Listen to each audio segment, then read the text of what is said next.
O Senhor esteja convosco, Ele está no meio de nós. Proclamação do Evangelho de Jesus Cristo segundo Mateus. Glória a vós, Senhor. Naquele tempo disse Jesus a seus discípulos: Ouvistes o que foi dito: Não cometerás adultério.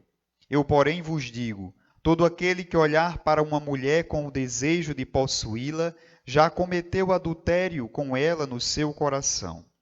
Se o teu olho direito é para ti ocasião de pecado, arranca-o e joga para longe de ti. É melhor perder um dos teus membros do que todo o teu corpo ser jogado no inferno. Se a tua mão direita é para ti ocasião de pecado, corta e joga para longe de ti. De fato, é melhor perder um dos teus membros do que todo o teu corpo ir para o inferno. Foi dito também: quem se divorciar de sua mulher, dê-lhe uma certidão de divórcio.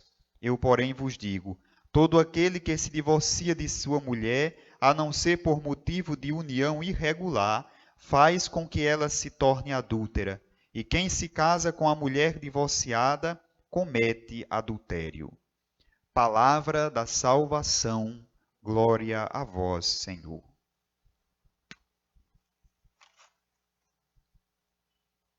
Amados irmãos e irmãs, um breve pensamento para nos ajudar, começando a partir do Evangelho.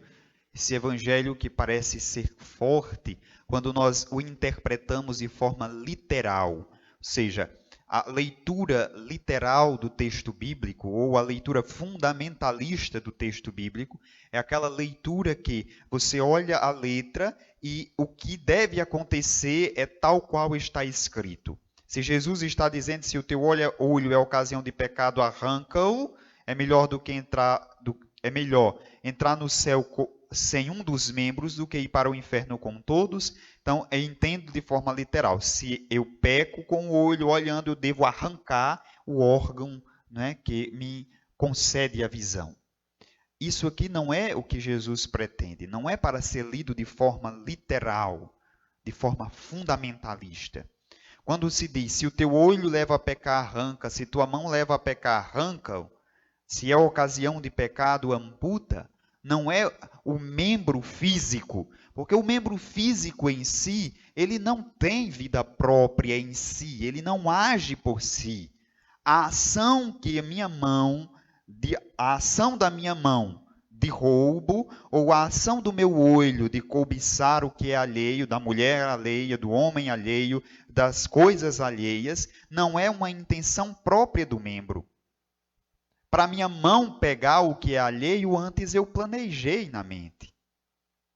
Para o adultério estar na minha vida a partir do olhar, quando eu desejo, antes esteve na minha mente o desejo de olhar e de cobiçar.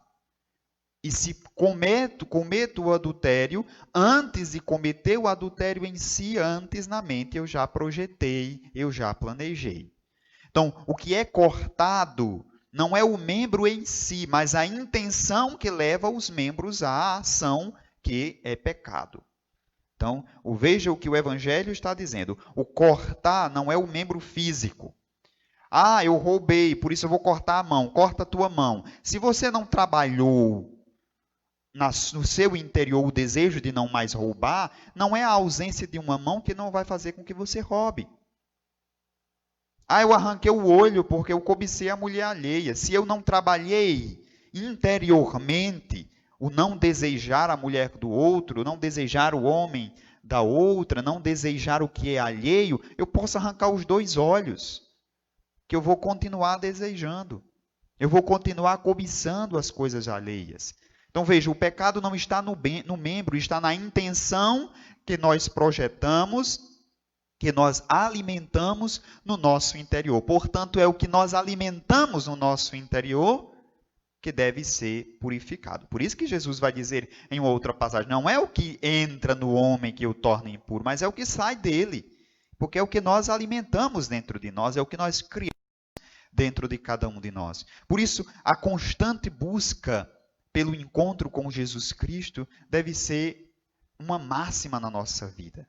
Nós devemos estar diariamente atrás desse Cristo Jesus, encontrando-se com Ele, porque só o encontro com Ele nos transforma interiormente. A busca por Deus deve ser uma busca constante, porque só Ele é capaz de preencher um vazio que existe dentro de nós, que se nós não tomamos cuidado, nós preenchemos com outras coisas que o mundo oferece. E onde encontrar Deus? Onde nos encontrarmos com o nosso Deus? A primeira leitura do livro dos Reis apresenta hoje Elias. Eu acho essa passagem de uma leitura espiritual muito profunda. Porque a grande pergunta que nós fazemos, onde encontrar Deus? E aí nós queremos encontrar Deus em tantos lugares, em eventos, em barulhos, ou em discursos grandiosos. Veja como é que Deus se manifesta para Elias hoje. Elias estava no Monte Horebe, no monte de Deus. Na entrada da caverna, Deus diz, saia que o Senhor vai passar. Elias vai, vem um vento muito forte, derrubando as montanhas, quebrando as pedras. Deus não estava.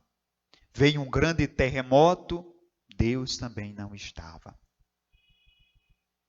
Vêm os vendavais, vêm os grandes eventos que na literatura do Antigo Testamento chama-se dos eventos teofânicos, né? Os raios, trovões, o fogo. Significa teofania é revelação de onde Deus se revela, onde Deus se manifesta. Deus se manifesta para Moisés na sarça ardente. Veja, no fogo. Então, são formas de Deus se manifestar. Mas em nenhum desses elementos Deus estava. Elias para, depois vem uma brisa suave e Elias percebe a presença de Deus. Naquela brisa suave, silenciosa, Deus estava.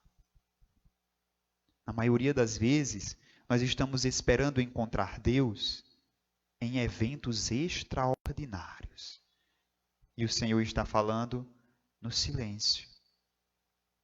Deus está falando na surdina. Naquele momento que nós nos recolhemos em oração, que nos colocamos aos seus pés, que não dizemos muitas palavras, que apenas estamos aptos a ouvir. Às vezes Ele está falando naquele sorriso da criança inocente, naquela ligação de uma palavra afetuosa, naquela memória boa do passado, e Ele está nos falando de esperança, Ele está nos falando de dias melhores, Ele está falando de uma situação nova de que está para chegar, mas nós não estamos ouvindo por quê? Porque estamos esperando ouvir Deus falar nos grandes eventos, nos grandes discursos. E Ele está falando no silêncio, porque essa foi sempre a ação de Deus, a ação silenciosa. Quando Ele veio visitar a humanidade, o Verbo, Jesus Cristo, poderia ter vindo num grande estrondo no céu e o Filho de Deus vir descendo, Ele fez? Não. Nasceu na manjedoura em Belém, onde ninguém ia. Silencioso, pobre e escondido, e assim permaneceu a vida toda. E assim fala o nosso coração. O grande problema é nós não ouvimos Deus falar porque Ele fala silenciosamente. E o nosso coração como está?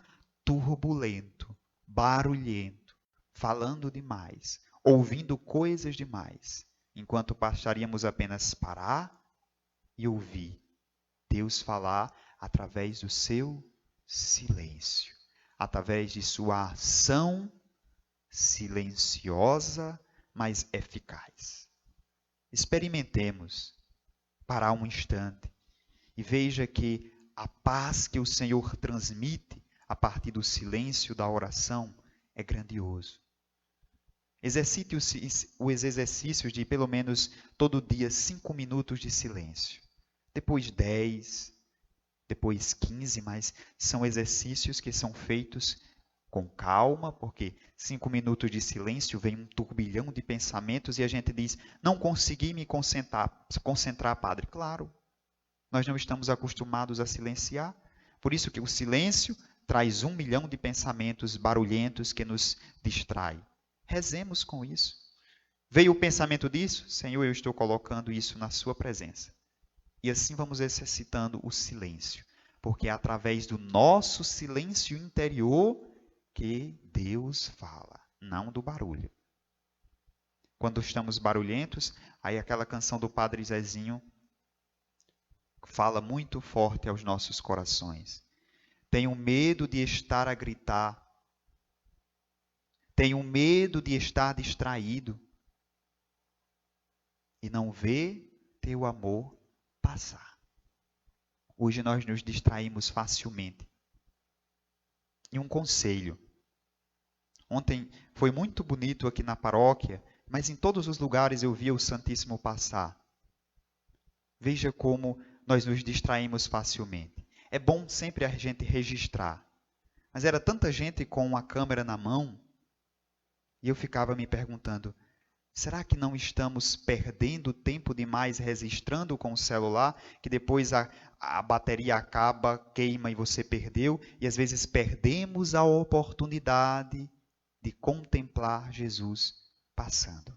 É bom registrar, é bom, depois a gente tem os registros na internet, mas nunca nos esqueçamos de que Jesus passa e fala e acaricia de forma silenciosa. Se nós não estamos atentos, nós não percebemos e aí vamos reclamar de que Deus esqueceu de nós. Não, Ele não esqueceu de nós. Muitas vezes somos nós que estamos distraídos demais e não percebemos a sua ação na nossa vida. Louvado seja nosso Senhor Jesus Cristo, para sempre seja louvado.